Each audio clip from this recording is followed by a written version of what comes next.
Well, Chad has been receiving the bulk of refugees from Sudan. The government and the UN Refugee Agency have been working to process the new arrivals and relocate them to refugee camps. As CGTN's Wanja Mungai now reports, emergency teams have been deployed along the eastern border with Sudan. Many Sudanese refugees arriving in Chad have walked for days. 37-year-old Busaina Mohammed fled with her children when the violence reached her village. They came and attacked our village, and when some of us wanted to get out of their houses, they killed them. Other refugees share similar stories. It all started around 1 to 3 a.m. We took refuge at a local police station. They told us we cannot stay because the fighting had started. I called my children and told them to take my grandchildren and leave. And then we fled on foot. At least 20,000 refugees have arrived in Chad since the fighting began. The United Nations Refugee Agency, UNHCR, has been offering humanitarian aid as well as conducting registrations. UNHCR's strategy here for the response is first to assist people coming to make sure that the welcoming process is well done. First point. The second thing, to ensure that all the protection concerns are clearly understood, then addressed. So we have deployed a lot of staff for the registration, which is key for the beginning of the response. We need to know the nature of the people we want to support. So registration is the first activities ongoing. And secondly, we are trying to make sure that we have a proper border control movement to have the new people incoming in the border, so that we can monitor also that situation. But third is the assistance in terms of water, education, health. Authorities are working to relocate families to an existing refugee camp. And with more people expected to cross over, a new location is being identified to host the additional arrivals.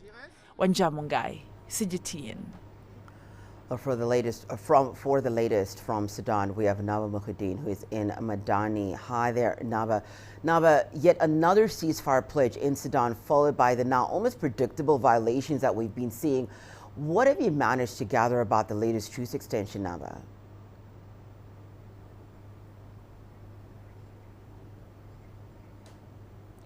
Actually, as the ceasefire right now is happening, it's for the 6th time in a row there is a ceasefire, and there is a relative peace and calm witnessed during this ceasefire, but it's still clashes and fierce clashes are triggered from time to time in eastern Khartoum around the presidential palace, and now the fighting moved from the downtown of Khartoum to not outskirts but a bit far from the downtown to Jabra, South Khartoum, to As-Sahafa, which is southeast Khartoum too. So the fighting right now is in the neighborhoods away from the presidential palace and the military headquarters, and northern Khartoum Bahri is still under fire, is still looted by criminal groups and allegedly by RSF due to eyewitnesses. While I'm speaking to you right now, citizens of Khartoum are witnessing relative calm and peace, and there is some movements of markets. People right now are trying to get some supplies from the markets. There is a bit of normality, but this normality can change at any moment. The fighting is erupting from time to time, especially in eastern Khartoum, northern Khartoum, and eastern Nile City. The ceasefire is better than the past ones, the past ceasefires, but as I told you, we can't predict anything because the strategy of rapid support forces right now is to find hideouts in the neighborhoods. The military is still using air force defeating the RSF. So the scene can change at any moment. So it's a relative calm, but it's not 100% calm. But Naba, is there a way to effectively enforce these ceasefires? And what role can the international community play to achieve this?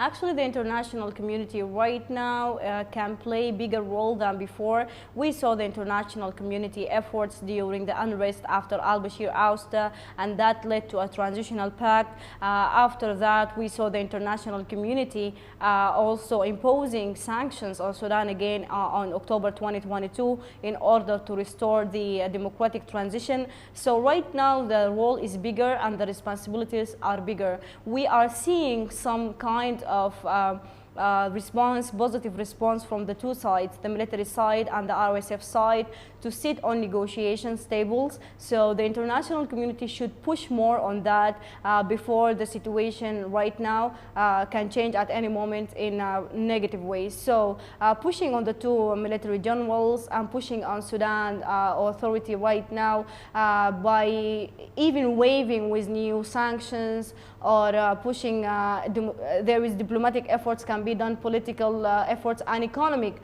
isolation can be threatened, can be waived on the now authorities. That can lead the two generals to sit on tables because nobody wants to put the country right now on the brinks of a collapse. So if there is push by a relief or even waiving with new sanctions or imposing new sanctions, that can push the two men to sit on the negotiation tables and end this chaotic war very soon. What more can you tell us about the UN Secretary General's decision to immediately dispatch a senior official to address the conflict in Sudan?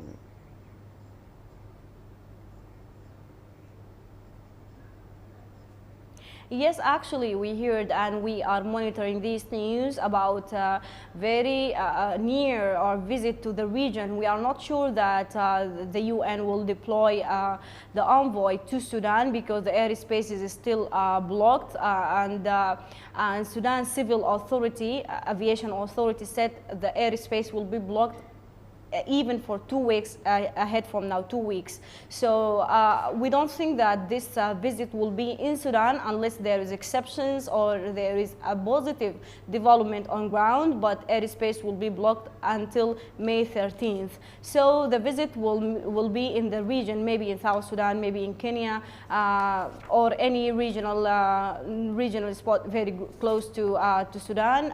We are also know that right now there is a shipment from UN with additional supplies after the warehouse and stores and offices of UN and WFP were looted in different spots in the country. So right now they are providing extra supplies, food supplies, medicine supplies, and their ship just docked in Port Sudan, and right now they are awaiting for clearance.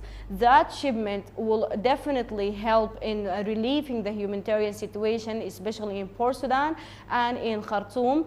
We are also, we confirmed news about the renewal or resumption of WFP operations in Sudan after all of the staff were deployed from Khartoum and evacuated to other safe places. But right now the WFP just decided to resume their operations, which is really good because as the UN said, the humanitarian situation and health situation in the country has already reached a breaking point. So this is a good and positive step from the UN to resume their operations in Khartoum, in Sudan generally, in Port Sudan, and it will definitely help in relieving at least the humanitarian and health situation while the political resolution is awaited, and international efforts will play a huge role in that endeavor.